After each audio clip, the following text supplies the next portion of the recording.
The German police look tonight like they might be some of the most incompetent in Europe. The chief suspect in the Berlin attack is said to have links to Islamist extremists, a criminal from Tunisia whom they'd already arrested 3 times. Would you like to say anything about the investigation? It seems that a suspect being identified 3 days on is... I think he has given a statement and that's fine. But he's on the investigation. What this, I mean, as I said, the minister has given a statement, you've been there. So. The suspect is still on the run tonight. People in the German capital inevitably wondering what next. We don't know, and so I'm very frightened. Very bad. And if the suspect is an asylum seeker with a criminal record, not a refugee invited to the country, where does that leave the debate on immigration? Also on News at 10. Nothing to worry about, says the palace, but unusually the Queen misses the start of her trip to Sandringham. Jarvis also helps me get ready in the morning. Fresh shirt. Fire in the hole. Hell yeah. Mark Zuckerberg's home help, but not as you've seen it before. And about this baby boy who's come to earth to bring us joy. something to lift your spirits this Christmas.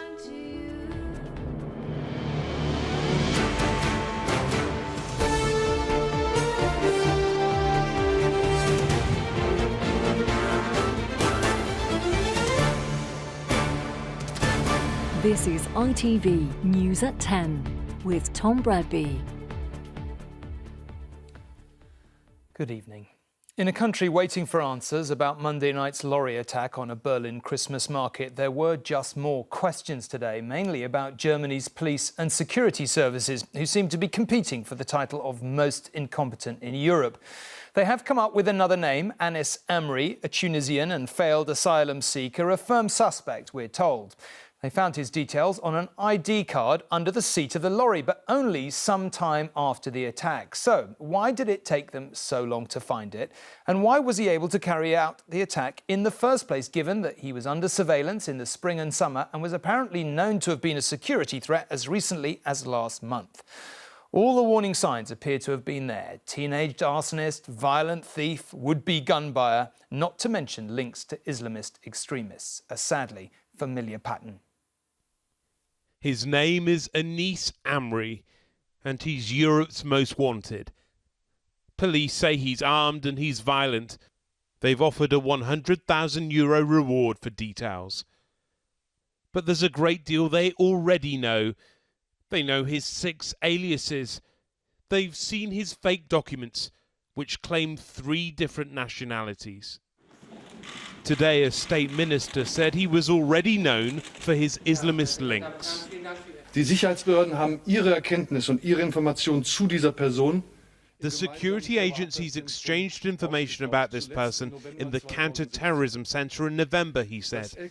The local state officials for criminal investigations eventually initiated proceedings with federal prosecutors because of suspicion of preparation for a criminal offence endangering national security.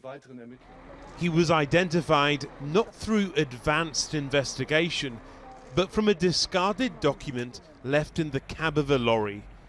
A day after it was removed, the crime scene cleared. Only now are his details being circulated. Anis Amri was well known to the authorities. Born in Tunisia, he arrived in Italy 7 years ago as an illegal immigrant. There, his father says, he spent 4 years in jail accused of burning down a school. In July last year, he arrived in Germany, moving to Berlin in February. Then in March, he was placed under surveillance on allegations he was planning a robbery to fund the purchase of automatic weapons. That ended with authorities saying they could not prove their suspicions. And in June, he had his application for asylum rejected, but was awaiting deportation, delayed by a lack of paperwork that only arrived today. The German foreign minister laid a single rose, but his government cannot explain why the attacker wasn't stopped.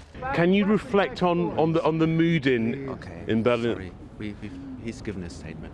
Would you like to say anything about the investigation? It seems that a suspect being identified 3 days on is... I think he has given a statement and that's fine. But he's on the investigation.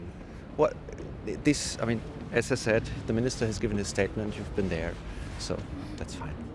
The suspect was known to have links to the man thought to be featured in this video. A 32-year-old Iraqi who was arrested last month and is described as Germany's IS leader. The agony is compounded by the questions. Could what happened here have been prevented?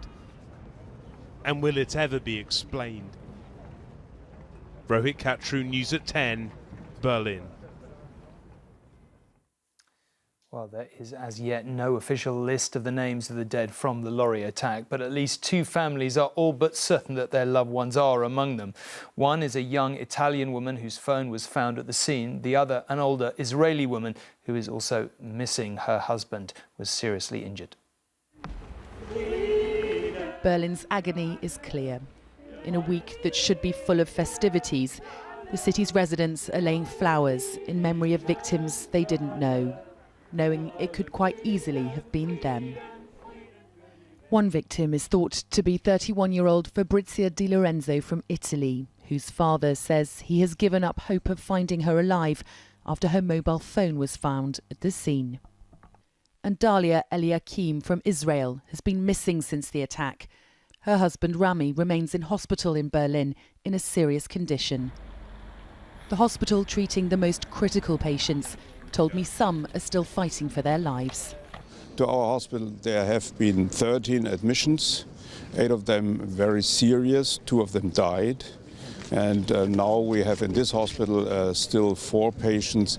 They need additional surgery and care. And what sort of injuries are we talking? The injuries are almost of the pelvis and the lower extremities. The church in the heart of the Christmas market here has become the focal point for people to come and pay their respects. Many Berliners have been very emotional here today, not because they knew the victims, but because of what's happened to their city. And they say they're still on edge, knowing the suspect is still on the run. I'm very worried, sure, because the attacker is still anywhere. We don't know, and so I'm very frightened. How are you feeling after what happened?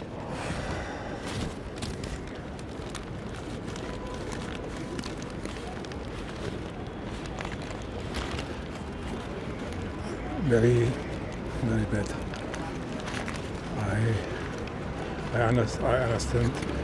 I can't understand this terrible crime. Tonight, the market's Christmas lights came back on as it prepares to reopen tomorrow. The horror cleared, but reminders everywhere. And German police still working to identify the people who lost their lives here. Sally Lockwood, News at 10, Berlin. In the heart of Berlin tonight, there was a small but nonetheless telling gathering of protesters from both sides of the increasingly tense national debate on immigration. Outside Angela Merkel's office, the anti-immigrant party, AfD, held a vigil for the victims of Monday night's truck attack. The placards they held made clear they hold the Chancellor responsible. Multiculturalism has failed, read one. But they were countered by liberals who held up hearts and chanted that refugees are welcome in Germany. Let's go back to our security editor, Rohit Katru, who's still in Berlin tonight. Rohit, I know these investigations are always more difficult than they seem, but this seems pretty embarrassing at this point for the German security services. It is. I mean, let's be clear that having someone under surveillance doesn't prevent them from ever doing something like this. It's expensive, it's labour intensive, it's difficult. But yes, there is no doubt that this is incredibly embarrassing after a year of embarrassing moments for various European intelligence agencies. It was 2 steps back yesterday for investigators, admitting that they'd arrested the wrong man, 1 step forward today. But this suspect is 36 hours ahead of the police. Tonight, investigators raided 2 apartment blocks around 10 minutes drive from here, but no sign of this suspect as yet. Well, look, a small number of protesters out tonight, but there's no doubt the debate on immigration has been very vigorous for some time. What's your assessment of the impact on that debate of this case so far? Well, it's difficult to say and difficult to assess here from a liberal Berlin, but we were at that protest earlier. A few dozen neo-Nazis, a few hundred counter demonstrators. It's clear, though, that this moment on Monday night has pushed Germany closer towards this inevitable crossroads as it tries to decide what sort of country it wants to be, whether it should now close the door to many refugees. But from what I've seen here, it is not quite ready for that moment yet. OK, Rohit, for now. Thank you very much indeed. Well, back here, when the wife and supporters of Marine Sergeant Alexander Blackman went to court today, they had hoped that his time behind bars for the murder of an injured Taliban fighter in Afghanistan would be brought to an end. But the judges did not grant Sergeant Blackman bail ahead of his appeal, so he will spend Christmas in jail. But they did promise to speed up his appeal. Campaigners believed this would be a key day in their battle to overturn Sergeant Alexander Blackman's conviction for murder. His fellow Royal Marines were outside the High Court to see it. His wife Claire, still hopeful that her husband was about to be freed on bail to spend Christmas at home, was cheered as she arrived. Sergeant Blackman, who was known as Marine A during his court-martial, has served 3 years of a life sentence for murdering a dying prisoner in Afghanistan. His conversation with other Royal Marines after shooting the man was recorded on their head cameras. I shot off his motor car. Nothing you would do to us. I know. Exactly. All right. Obviously this doesn't go anywhere, fellas. Yeah, roger, mate. I've just broken Geneva Convention. Yeah, roger. Earlier this month, Alexander Blackman was given leave to appeal following new evidence suggesting his mental state after an exhausting tour affected his actions. But supporters who hoped he'd be free today were disappointed. From a courtroom packed with past and present members of the military, there were cries of shame and you must be joking as the application for bail was turned down. These supporters will take some consolation from the fact that Sergeant Blackman's appeal to reduce his conviction from murder to manslaughter will be heard as early as late January, and that 70% of cases selected for that process are successful. Claire Blackman was remaining positive. We are obviously disappointed by the judge's decision not to grant bail this afternoon. However, we must remember that earlier this month, the Criminal Cases Review Commission decided to refer the case back to the appeal courts. And this is the most important step towards getting Al's conviction and sentence overturned. The wife and campaigner hopes this, her fourth Christmas without her husband, will be the last. Paul Davis, News at 10 at the Royal Courts of Justice. Right from the beginning of the football child abuse scandal, it always looked like the numbers involved would rise. They certainly have, but the allegations have sunk to new lows as well. It turns out the youngest of the victims was only 4 years old at the time of the abuse, the oldest 20. All told, there are now 429 victims and 155 potential suspects. And those totals are, of course, or appear to be at least likely to rise still further. In the past couple of by-elections in Richmond Park and Sleaford, it was the Conservatives who were under pressure. But now Labour might find itself with a fight on its hands to defend its Cumbrian constituency of Copeland. Labour's majority is 2,500. One of Jeremy Corbyn's own backbench critics, Jamie Reid, is stepping down to take up a new job in the nearby nuclear industry. As it happens, our political correspondent Carl Dinnan is here. Carl, tempting to read all kinds of things into this. What's your sense of why he's quitting? Well, he says he's going to take up this job working for Sellafield, actually, who he used to work for, particularly because it's much closer to where his young family live. He's got 4 children. And he says that this has got nothing whatsoever to do with Jeremy Corbyn. Now, I don't quite buy all of that. I mean, for a start, he hasn't suddenly acquired a young family. He had them when he stood for election last year. But more particularly, he has been a trenchant critic of Jeremy Corbyn. And from his point of view, must be wondering, A, whether he can keep his seat in the upcoming boundary review, which is doubtful, and B, if he makes it to the election, whether he'll get re-elected at all. So I think there may be other things going on here in the back of his mind about his future, which have caused him to take this quite unusual step of leaving suddenly to take a new job. Well, listen, I hesitate to ask you to predict a by-election, especially this year when political predictions haven't worked out so well. But it's going to be tough for Labour, I imagine. In any year, this isn't one you would want to try and predict because, as you said, Labour were only 2,500 votes ahead of the Tories at the election. UKIP made a strong showing, and since then, that constituency has voted for Brexit. So UKIP could be expected to do well. Now, their new leader, Paul Nuttall, says he won't stand, but I think they could still do well enough to make a difference there. And there will be a lot of Labour MPs thinking this way, you know, thinking I might not keep my seat in the boundary review, I might be out at the next election, and there are murmurings tonight that others may take a similar course. OK, Carl, thank you very much indeed. We will see. For anyone who has lost a family member at this time of year, Christmas can be difficult. For the families of two schoolboys who disappeared on Boxing Day near Birmingham 20 years ago, their anguish is made worse by not knowing what happened to them. So today, the brother of one of them made an appeal after all this time for help in finding out. It is 20 Christmases since this last photograph of David Spencer and Patrick Warren was taken. Two friends who vanished together on Boxing Day, never to return home. There's not a day that goes by that I don't, at some point in the day, think of him. David was 13, a promising young boxer and a role model for his younger brother, who spent most of his life desperate to know what happened to him. I tell myself that he's no longer alive and that's the way it went. But yeah, some days I do get up and have good and bad days, and some days I think, could he walk through the door? Could it be today? But it never happens. Lee was just 9 when his brother went missing. He remembers David and Patrick's faces featured on milk bottles after they'd boasted to friends they were going to embark on a big adventure together. But police never found any clues about what happened to them. 20 years on, there's not even any trace left of where the boys were last seen. A petrol station just after midnight where an attendant gave them a packet of biscuits. One of the boys' bikes was found discarded outside.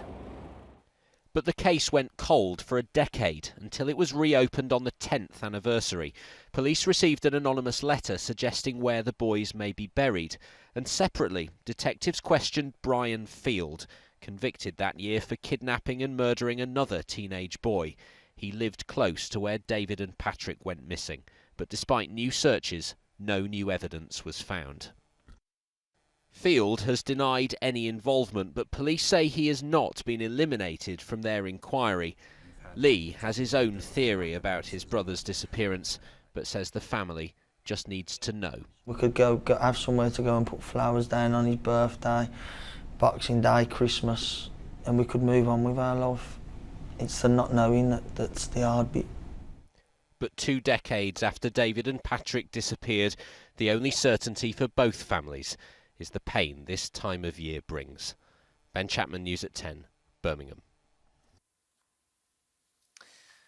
Now, a little-known fact about the Queen and the Duke of Edinburgh is that they don't really like staying in their most high-profile home, Buckingham Palace. Indeed, they only sleep there when they absolutely have to. But they are both there tonight, as the royal standard fluttering above the palace shows, when they were due to be somewhere else, Sandringham. In fact, the royal tradition of the Queen spending Christmas in Norfolk dates back years, and for the past 8 of those, she has taken the train there. But at least 2 seats on the King's Cross to King's Lynn service were not occupied this morning. The reason?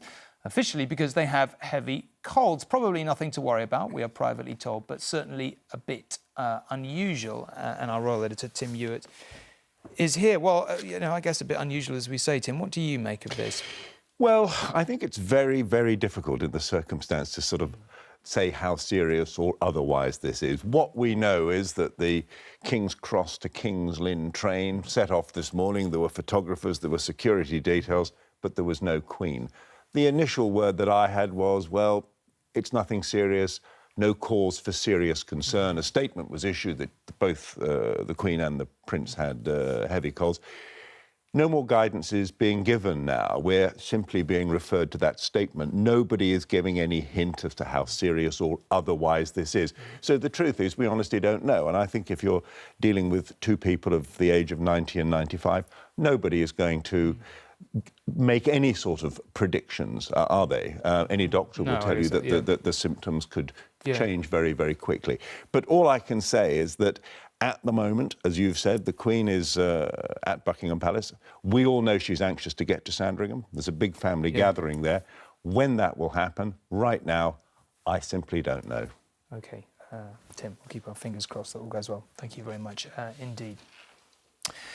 The year isn't quite over yet, but those seasonal polls on just about everything are out, and one is predicting good fortune for the Prime Minister in 2017, and it wasn't entirely conducted inside the door of number 10 either. 51% of people surveyed thought she'd have a good year. Only 35% thought it would be tough for her. Our political editor, Robert Peston, tends, though, to the view that she does have some rather big challenges ahead. In fact, amongst the biggest faced by any Prime Minister since the Second World War. Here is Robert's end-of-year report on the state of the May government. A fairy tale Christmas for the new occupant of Downing Street. Well, it was her dream to be there, but I wonder if she regrets what she wished for. My head spins whenever I think about the challenges faced by Theresa May. Delivering Brexit in a way that doesn't damage us, travelling the world to negotiate new trade deals, writing new immigration rules, protecting us from terrorism, negotiating with the strongmen who run China, Russia and now Trump in America. Goodness, these are challenges that no Prime Minister has faced since 1945. How would you assess the challenges faced by Theresa May compared with those that other Prime Ministers have had to cope with over the past 50-odd years? Infinitely greater. She has had a very multiplicity of prejudices in her cabinet. She's having to draw them together as she embarks on the most important negotiation we've had for 100 years. Now, you may not recognise these two, Fiona Hill and Nick Timothy. They're her most important advisers, arguably more powerful than her ministers. Two of her colleagues, Nick Timothy, Fiona Hill, often described as the deputy prime ministers. Is it healthy for officials to be seen to be so powerful? For the Prime Minister, she needs people around her who are absolutely loyal and supportive, and everybody understands that. But if they stray into effectively developing policy or indeed briefing against other ministers or other officials, that I think can become a problem. Is it your perception that Theresa May is more centralising than the Prime Ministers you worked with? Yes, Theresa May is a bit more centralising than the Prime Ministers I worked for, but at the same time, she's got huge challenges of a different scale from that even faced by Gordon Brown or Tony Blair or John Major. So I understand why she's going in that direction. Now, what they complain about in that place is that she doesn't tell them enough. Well, I think Theresa May's been too secretive in her style, particularly about something that is as big as Brexit. You can hold things just into a small group of people to make decisions if you're Home Secretary. I just don't see how it is possible if you're Prime Minister and there is so much going on and so much at stake. Home for the holidays? Well, yes, but there'll be little rest and a lot of swatting. And maybe at some point in the new year, she'll show us her homework, her Brexit plans.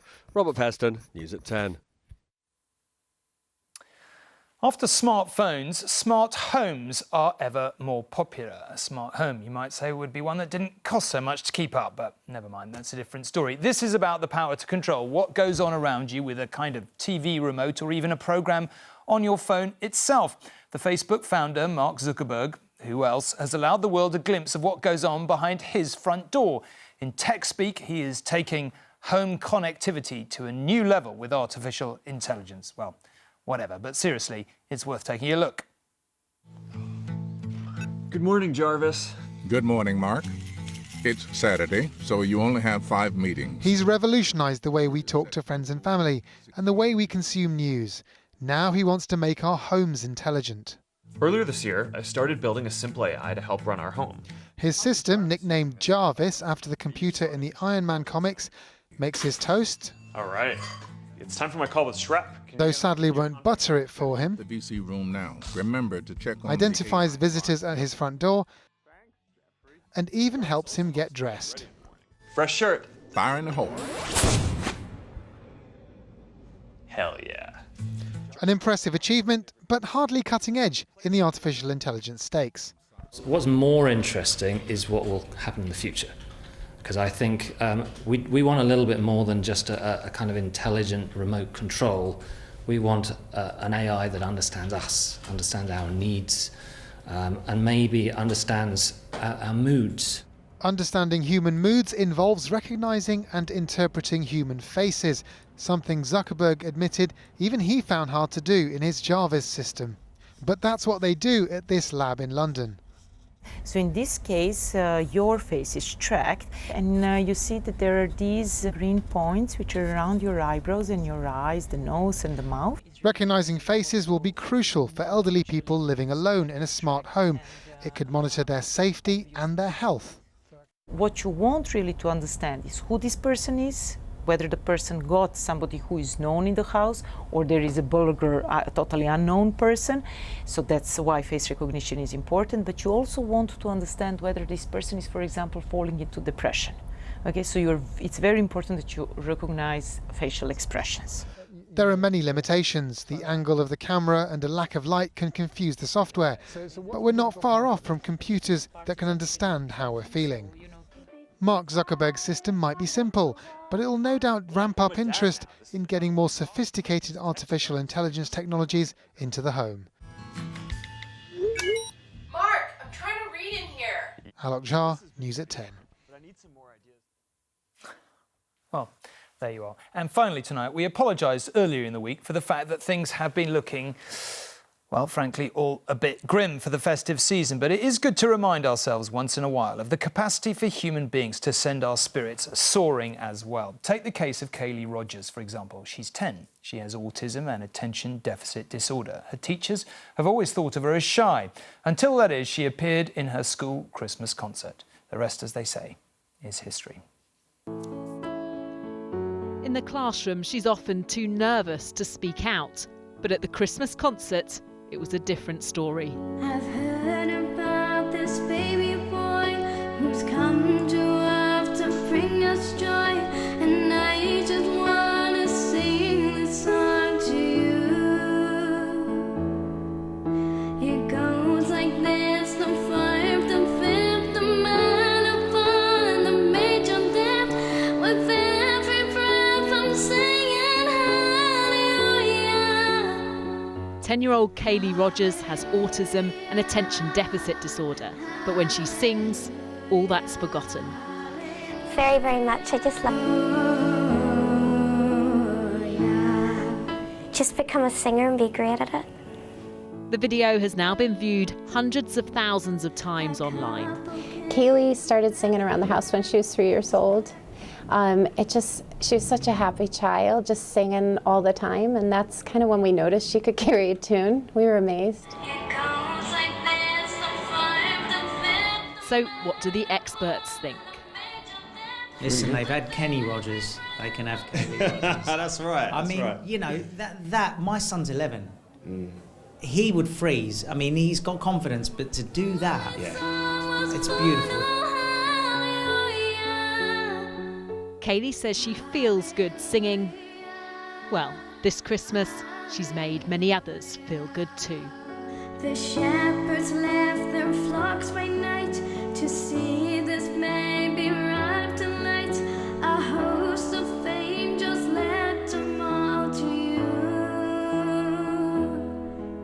It was just as the angel said, you'll find him in a manger bed. Emmanuel and Savior, hallelujah.